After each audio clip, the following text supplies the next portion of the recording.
SC రిజర్వేషన్ల వర్గీకరణకు చట్టబద్ధత కల్పిస్తారని మాటిచ్చిన ముఖ్యమంత్రి ఆ మాట నిలబెట్టుకోవడంలో విఫలమవుతున్నందుకు నిరసనగా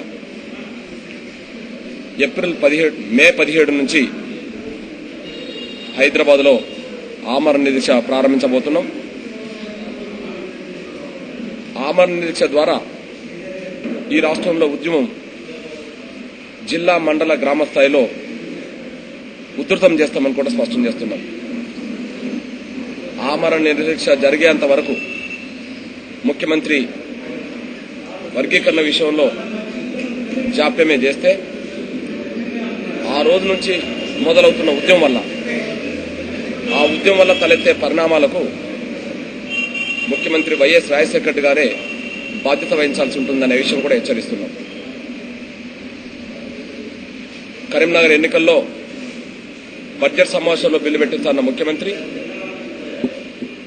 విశ్వరూప మహాసభకు వచ్చేటప్పటికీ ఆ మాట మళ్లీ అనలేకపోవడం, ఏ తేదీన బిల్లు పెట్టిస్తావో చెప్పమని మేము వేదిక మీదనే డిమాండ్ చేస్తే దానికి సరైన విధంగా స్పందించకపోవడం, రాజశేఖర రెడ్డి గారిలో వర్గీకరణ సమస్య పరిష్కారం కావాలనే ఆలోచన లేదు అనడానికి అది నిదర్శనం.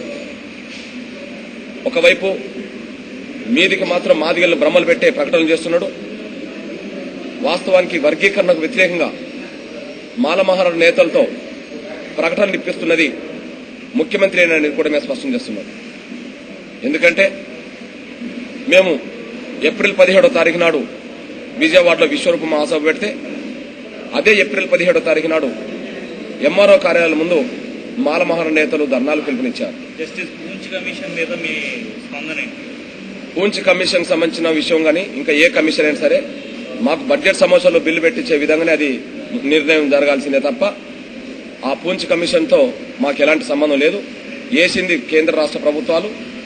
ఆ కేంద్ర రాష్ట్ర ప్రభుత్వాలే మాకు ముఖ్యంగా ముఖ్యమంత్రి మాట ఇచ్చాడు. మాట నిలబెట్టుకునే విధంగా పూంచ్ కమిషన్ తో పని చేయించుకోవాలి.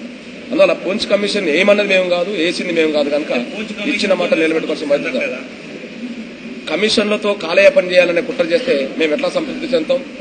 కేంద్ర రాష్ట్ర ప్రభుత్వాలు కమిషన్ల పేరుతో కాలయాపన చేస్తున్నాయని సాక్ష్యం ఏంటంటే సెప్టెంబర్ 7వ తారీఖు నాడు కమిషన్ వేస్తున్నమాట కేంద్రం నుంచి ప్రకటన వచ్చింది. సెప్టెంబర్ 7 నుంచి ఇవాళ 7 నెలలు గడిచిపోతుంది. ఈ రోజు వరకు కూడా అసలు కమిషన్ స్థానంలో ఉన్నది, ప్రకటనలు మాత్రమే చేస్తున్నది తప్ప ఆ కమిషన్ ఇంతవరకు ఆంధ్రప్రదేశ్ సందర్శించలేదంటే ఇది కాలయాపన కోసం వేసిన కమిషనే తప్ప సమస్య పరిష్కారం కోసం వేసిన కమిషన్ కాదనే విషయం స్పష్టంగా అర్థమవుతుంది. అందులో కమిషన్ ద్వారా పని చేయించుకుని ఏబీసీ చేయించాల్సిన బాధ్యత ముఖ్యమంత్రిది.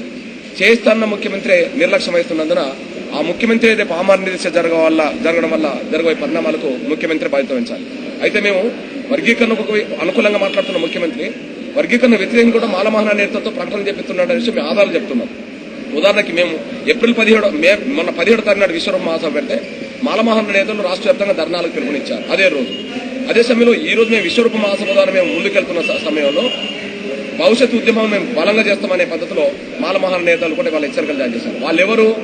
రాజశేఖర రెడ్డి గారు ఎమ్మెల్సీ ఎవరికైతే ఇచ్చాడో వాళ్ళు మాత్రమే ప్రకటన చేస్తున్నారని కూడా మేము స్పష్టం చేస్తున్నాం. అంటే మాకోమో భ్రమలు పెట్టే ప్రకటన చేస్తుండో వాళ్ళనోమో అడ్డుకోండి పద్ధతిలో రెచ్చగొట్టే విధంగా వాళ్ళకు అవకాశాలు ఇస్తున్నాడనే విషయం కూడా స్పష్టం చేస్తూ మాలామాదిగల మధ్యలో ఘర్షణలు రావడానికి కానీ మాలామాదిగల మధ్యలో అభిప్రాయ భేదాలు పెరగడానికి కానీ అసలు దళితులు అనబడుతున్న వాళ్ళు చీలిపోవడానికి కారణం ఇట్లాంటి నిర్లక్ష్యమేనని కూడా మేము స్పష్టం చేస్తున్నాం. అందులో ఏబీసీడీ వర్గీకరణ ఎంత తొందరగా చేస్తే అంత మంచిది. ఏబీసీడీ కనుక చేయించకపోతే మే 17 తారీఖు నాడు ఆమరణ దీక్ష జరగడం ఖాయం. ఆమరణ దీక్ష జరగడం వల్ల జరగబోయే తరలెత్తే పరిణామాలకు మాత్రం ముఖ్యమంత్రి బాధ్యత వహించాలి. మే 17వ తారీఖు నాడు నేను హైదరాబాద్ లో కూర్చోబోతున్నాను. హైదరాబాద్ లో కూర్చున్న దానికి మద్దతుగా జిల్లా కమిటీలు, మండల కమిటీలు, గ్రామ కమిటీలు కూడా రాష్ట్ర వ్యాప్తంగా ఉద్యమానికి అది నిరసన రూపంలో కావచ్చు, లేదా ఉద్యమ రూపంలో కావచ్చు, ఆమరణ దీక్ష రూపంలో కావచ్చు, ఏది వీలవుతే ఆ రూపంగా మాదిగలు రాష్ట్ర వ్యాప్తంగా ఉద్యమానికి సిద్దపడతారనే విషయం కూడా మేము స్పష్టం చేస్తున్నాం.